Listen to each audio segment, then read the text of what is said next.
Sir एक सबसे बड़ा सवाल है, क्योंकि अभी जिस तरह आजमगढ़ में उपचुनाव हुआ और आपने देखा रामपुर में उपचुनाव हुआ, तो दोनों ही लोकसभा उपचुनाव में बीजेपी की जीत हो गई। तो बीजेपी का मॉरल हाई हो गया है और 80 सीटों का टारगेट लेकर चल रहे हैं। लग रहा है कि आसान राह रहेगी, क्योंकि इस बार 2022 में अखिलेश यादव ने भी, समाजवादी पार्टी ने भी अच्छा प्रदर्शन किया है।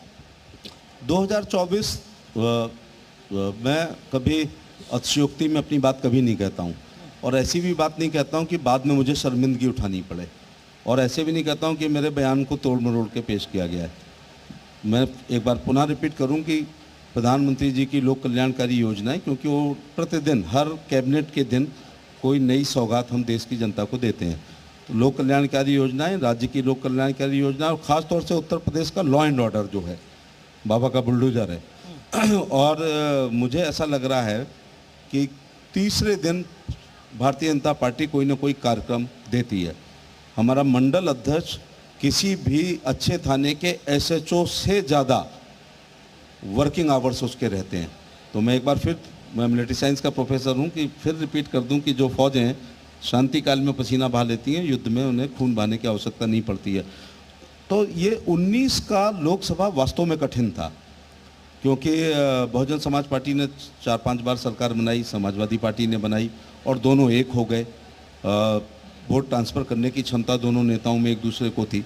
इसके बावजूद हम अपने प्रधानमंत्री के नेतृत्व में और संगठन की बल पर हम लोग 67 मेंबर ऑफ पार्लियामेंट आए हैं। दूसरी बात, लॉ एंड ऑर्डर बहुत बड़ी चीज़ है। मुझे लगता है जैसे गुप्त काल भारत का स्वर्ण युग था, ऐसे ही योगी मोदी काल भारत का स्वर्ण युग है, खासतौर से कानून व्यवस्था के मामले में। आप एक आध घटनाओं का उल्लेख जरूर करेंगे। अपराध विहीन सोसाइटी कभी नहीं हुई है, वरना चचा चाणक्य प्रहरी का जिक्र नहीं करते, जासूस का जिक्र नहीं करते, मृत्युदंड का जिक्र नहीं करते, आजीवन कारावास का नहीं करते। इसका मतलब अपराध होते थे। लेकिन तुलनात्मक दृष्टिकोण से देखें तो समाजवादी पार्टी और बीएसपी की तुलना में भारतीय जनता पार्टी का, जब एक सरकार हुआ करती थी 12 से 17, जब तक बच्चा स्कूल से घर नहीं आ जाता था, माँ दरवाजे पर खड़ी रहती थी, खासतौर से इस ज़िले में भी, कि उसका अपहरण तो नहीं हो गया। दुकानदार दुकान बंद करके जब तक घर नहीं आ जाता था, तो पत्नी सोचती थी अगर अपने नियमित समय से विलम्ब हो जाता था उसको, कहीं इसका थैला तो नहीं छिन गया, गोली तो नहीं लग गई। और किसान ने रात में खेत में पानी लगाना बंद कर दिया था कि कहीं उसका अपहरण तो नहीं हो गया।